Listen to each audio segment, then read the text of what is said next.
It starts in the quiet moments. You're washing dishes, or walking to your car, or lying in bed at 11:47 p.m., and suddenly there it is again, the conversation from 3 hours ago, playing in your mind like a song stuck on repeat. The thing that sounded wrong the moment it left your mouth. And now, in the theater of your memory, you're watching it again, frame by frame, word by word. You hear your own voice saying that thing, searching for a version of yourself that would have said exactly the right thing. Why did I say it like that? Unsafe. Like leaving a door unlocked or forgetting to turn off the stove. You're back in that moment, rewriting your lines. That they've probably moved on. That most people don't dissect social moments the way you do. But your nervous system hasn't gotten the memo, crafting the perfect response you didn't give. The clarification you should have offered. The joke that would have landed better. The water runs over your hands, but you're not really there. Keep asking the question that lives beneath all the others. Why do I overthink what I said? Your mind becomes an editor that never sleeps, cutting and splicing. It doesn't say, I am the fear of being misunderstood, or I am the worry that they think less of you now. It just shows up as this need to replay, to review, to somehow edit the past until it feels right. You're trying to understand something deeper, something about whether you're safe, whether you belong, whether the version of yourself that showed up was ... enough. Because somewhere in the space between what you meant and what you said, something feels unfinished. You replay the way they paused. The expression that crossed their face. Was it confusion? Judgment? The silence that lasted maybe 2 seconds but felt like years. And here's what's strange. Logically, that the conversation is over. So you keep watching the replay. Keep searching for evidence. Because in that endless mental loop, you're not really trying to understand the conversation. The fear doesn't announce itself. If this feeling lives in your chest too, you're not alone here.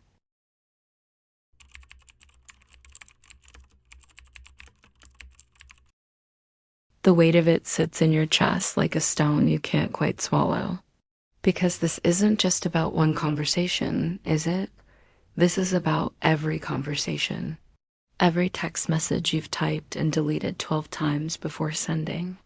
Every email that started as 2 sentences and became 3 paragraphs because you needed to explain your tone, your intent, your very existence. Your internal editor never clocks out. It's there in the grocery store, rehearsing how you'll tell your friend about the promotion you didn't get. It's there at 2 a.m. practicing the conversation you might have with your boss tomorrow. Crafting explanations for things that haven't even happened yet. Every no buried under an avalanche of reasons, as if a simple boundary requires a thesis defense. The tightness in your throat when you realize you've said too much, in the clench of your jaw, in the way your shoulders rise toward your ears when you're crafting the perfect response. The heat that spreads across your neck when someone doesn't respond the way you expected, or why you couldn't just be the way they wanted you to be. Still believing that misunderstanding equals abandonment, still carrying the exhausting burden of making everyone else comfortable with who you are. The careful calibration of every sentence, the energy spent anticipating how your words will land, the constant translation between what you feel and what you think others can handle hearing. And somewhere in that moment, a part of you decided that survival meant getting the words exactly right, editing your humanity until it fits into the neat boxes of what you think others expect. The familiar flutter in your stomach that arrives whenever you have to speak without a script. The rehearsal room in your mind never goes dark. You become fluent in the language of over-explanation. Every sorry followed by a dissertation on why you're sorry. And your body keeps the score. This is where social anxiety lives. Not in your thoughts, but in your muscles. You learn to people please through precision, believing that if you could just find the right combination of words, everyone would stay. Maybe you learned this early. Maybe you were 7, standing in a kitchen, trying to explain why you broke something or why you felt sad. That love was conditional on your ability to explain yourself into acceptability. So you became an expert in reading faces, in detecting the microsecond of disappointment or confusion that meant you'd said the wrong thing again. The fear of rejection wrapped itself around your voice box and never let go. Now, decades later, you're still that child trying to translate your inner world into something palatable. The mental load is invisible to everyone but you. You become your own harshest critic and most anxious publicist simultaneously. But here, in this quiet moment between thoughts, let me ask you something. What would it feel like to trust that you're enough without the explanation?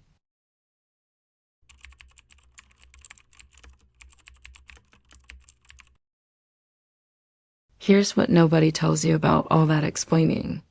The more you do it, the more questions you invite. Every additional sentence becomes another thread for someone to pull, another detail to misinterpret, another opening for the very misunderstanding you were trying to prevent. You think you're building bridges with your words, but somewhere along the way, you started building mazes instead. But the person who explains why they can't make it and why they feel bad about not making it and why they wish they could make it, they've just handed someone a map to every insecurity they carry. The person who says, I can't make it, and stops there. They leave no room for doubt. The very thing you do for clarity creates confusion.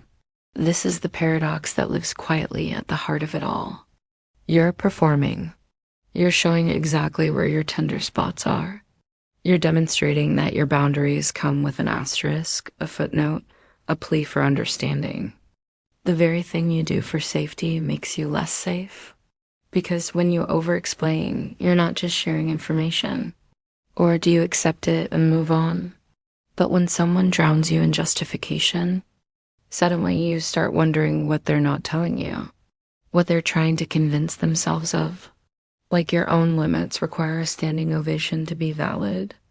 Your real reason, the one that, as simply, I don't want to, gets buried under a pile of socially acceptable excuses. That people will leave if you don't give them enough reasons to stay. Think about it for a moment. What if they were there for the show, the version of you that worked so hard to be palatable? What if they've been waiting for you to step out from behind all those words? When someone gives you a simple, clean response, do you question it? The over-explanation becomes the thing it was meant to prevent.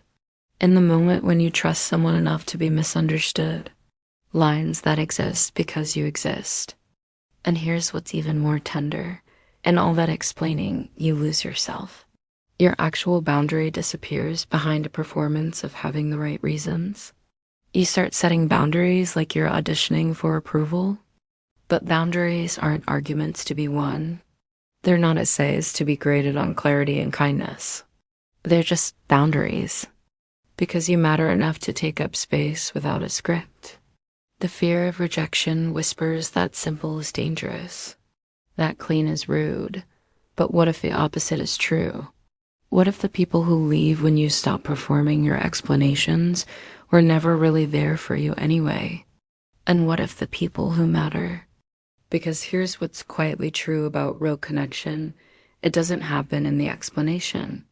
It happens in the space between words. When you offer your simple truth and let it stand there, undefended. When you finally let go of the script you've been reading from your whole life. Presence creates safety, not perfect language. Trust creates understanding, not exhaustive clarification. There's something liberating about putting down the performance of yourself.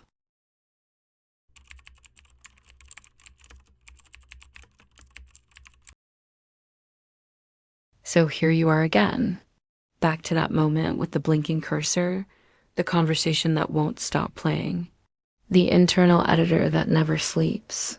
But maybe this time you can watch it all with different eyes.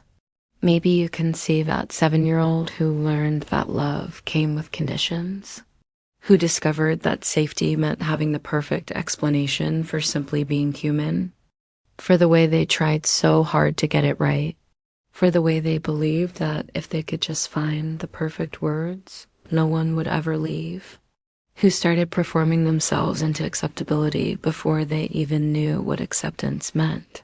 And maybe you can feel some tenderness for them. You don't have to stop replaying conversations tomorrow. You don't have to become someone who speaks without thinking, or who never explains themselves, or who magically develops unshakable confidence by next Tuesday. You just have to notice. Notice when your nervous system thinks it needs to defend your existence. Notice when the internal editor starts working overtime. Notice when you catch yourself performing for an audience that might not even be watching. The perfect response you think of 3 hours too late, it was always enough to just be there, imperfectly present, humanly real. Stay with us here. From knowing that the people who truly see you aren't waiting for your performance to be flawless. And then breathe. Because the fear of rejection that's been running the show all these years, it was trying to protect you. It was doing the best it could with what it knew. But you're not 7 anymore. You don't need to explain your way into belonging. You belong because you exist, not because you can justify it. The conversations you keep replaying, they're already over. The explanations you craft in the shower, they're for situations that may never come. There's a kind of emotional safety that comes not from getting the words right, but from trusting that you'll be okay even when you don't. They're just waiting for it to be true. If these quiet recognitions feel like home to you, if you'd like to sit with more of these conversations about the tender, complicated ways we try to be human,